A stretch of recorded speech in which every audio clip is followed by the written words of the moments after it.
ఏమంటే పవన్ కళ్యాణ్ సినిమా రిలీజ్గా రాబోతుండగా మేము సినిమాలు మోస్తాము అనేది దుస్సాహసం చేయకూడదు. ఆ దుస్సాహసానికి మీరు ముందడుగు వేయకూడదు.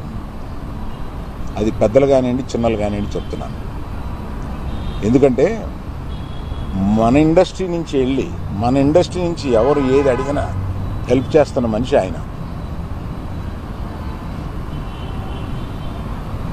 ఆ రోజు మేము అశ్విని దత్ గారి కోసం కొద్దిమంది కలిపి వెళ్ళాం పవన్ కళ్యాణ్ గారిని కలవడానికి. అశ్విని దత్ గారి సినిమా వస్తుంది, దానికి కాస్త రేట్స్ ఇప్పించండి అని చెప్పి అడగడానికి. అప్పుడు ఆయన హింట్ చేశారు, చంద్రబాబు నాయుడు గారిని కలిశారా మీరు, ఛాంబర్ తరపున వచ్చి కలవండి.